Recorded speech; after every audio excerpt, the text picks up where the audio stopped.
First of all, let me say, following the information you have been given now, I want to pass my condolences to the families that lost their loved ones. We know that this is a very anxious moment, and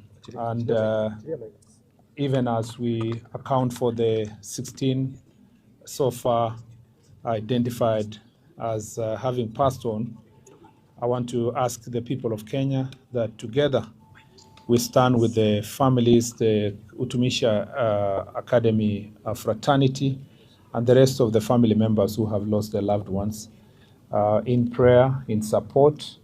I ask everyone to be patient. We avoid speculation as to the cause of this tragedy. I also want to thank the multi-agency team of disaster response, starting from our county security team led by the county commissioner, the KDF team, the various formed up units, including us too, that came in very fast. As you very well know, most of the students who come to this school are children of our officers who serve in the National Police Service.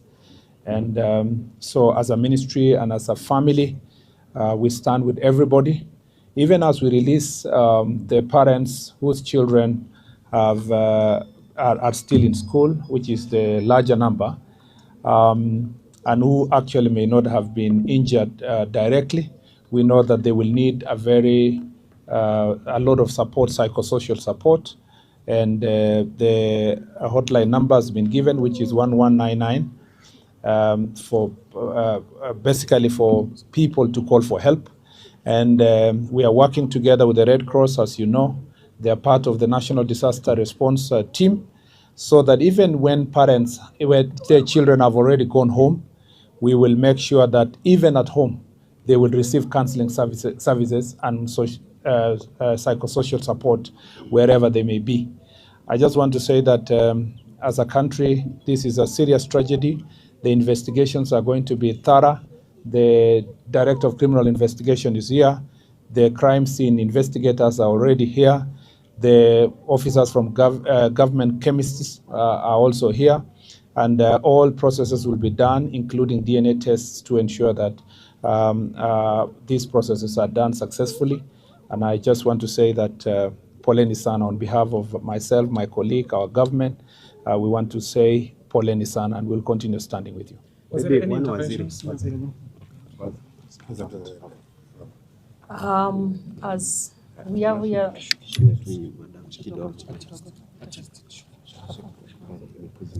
I'm very short.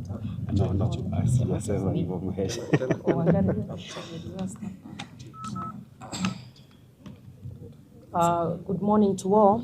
As we are all gathered here today, it's just a very, very sad morning, as we have all woken up to this disaster. And as you have heard from the two cabinet secretaries of Education and of Interior, we are all working together, both the county government as well as the national government, so that we can make sure that we stand in the gap for these parents. It's really a huge disaster that this morning. And what I can see, or what is happening right now, is also the pairing of the parents with the students who are here, so that at least from that point, we are able to then move to the next level. And as the Cabinet Secretary has said, there is also counseling that's happening or that's available here, as we continue praying for those in the hospital so that they can heal, and providing care and services for them. But also as we continue now to the more difficult part, which is figuring out the ones who have lost their lives, as well as informing the families once we get to that point. So as we stand here, we stand in solidarity with the parents, with the school, with the wonderful people of Kenya, the families and the friends and everybody. And as a government together, we are working to make sure that everything that needs to be done is done. And as you have heard, we also have the Director of Criminal Investigations and his team, because it's also important to get to the bottom of what caused the fire, so that we can make sure that it does not happen in the future anywhere else. So asanteni sana, and we continue working on it. Karibu Mheshimiwa Wangari.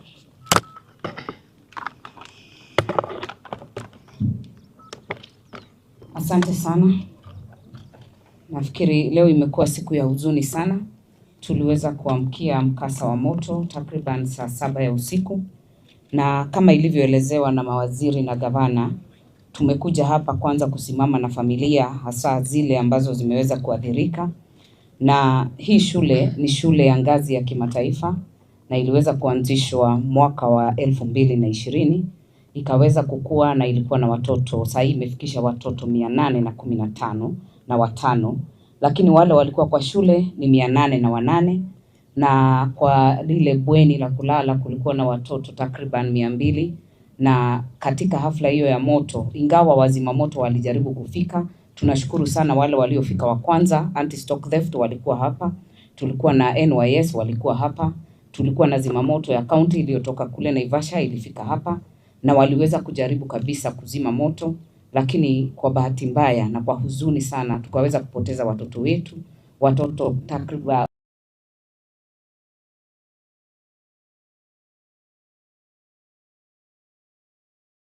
watoto 16.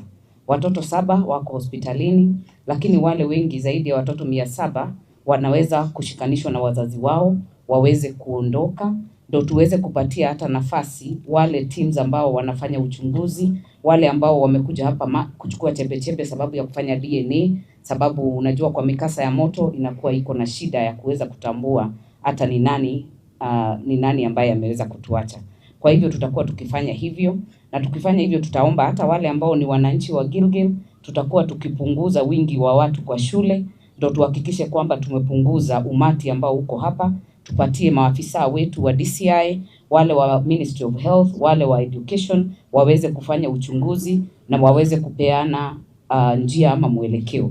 Lakini la muhimu sana, ni huzuni sana sababu nafikiri hili si jambo ambalo limetokea mara ya kwanza. Tulikuwa Endarasha, juzi tumekuwa na mtoto Faiz hapa Gilgil Hills, tumepeleka mpaka kwenye bunge, na nafikiri sasa mahali tutatoka ni tukufanya uchunguzi. Ukishafanywa, sisi kama viongozi lazima tuwajibike kuhakikisha kwamba imetekelezwa kwa mashule yetu. Tusikue tunakuja wakati mkasa umeshatokea, tukue tunakuwa proactive. Ile inspection ya shule inafanyika, ndio tunajua mambo gani. Lakini kwa sasa hatutaki tuseme mengi, tunasema tu pole makiwa kwa jamii na familia za wale watoto wetu wameweza kutuacha, na sisi tuko hapa. Red Cross wako hapa na tunawashukuru, walikuwa wa kwanza kufika pia, na wako na nambari ya simu ambayo haina malipo 1199, unaweza ukapiga na ukaweza kupata usaidizi, sio tu wa kujua mtoto wako vipi, hata kupewa counseling ama kupewa mawaidha ya kuweza kukubali. Na nafikiri baada ya hapo tutakuwa tukiweza kupeana ushauri mwingine ama kuweza kuongelesha wanahabari later in the day, ndio tuwapatie vile tumefanya na zile hatua ambazo tumechukua. Asanteni sana. Thank you. Maybe waziri, one question. Naitwa Robert Omaina kutoka Citizen. Kati ya wale 16 ambao wameweza kupoteza maisha yao, maybe ni wangapi walioungua, wangapi ama vifo vyao vilitokana na nini hasa wakati huu wa mkasa, tukielewa kwamba lile bweni lilikuwa na wingi wa wanafunzi? Nadhani haitakuwa vizuri kusema zaidi kuhusiana na wale ambao walifariki, kwa sababu uchunguzi unaendelea na ni vizuri pia tufuate. Kwanza wacha niseme kwamba kama viongozi hapa tulijadiliana sana kwa muda mrefu kama tutaweza kusema saa hizi kweli wangapi wamefariki ama hapana, lakini tulipoona habari ambayo mmepeperusha tayari kwa nchi nzima, tukaona tu ni kwamba ni afadhali tuseme wale ambao wamefariki.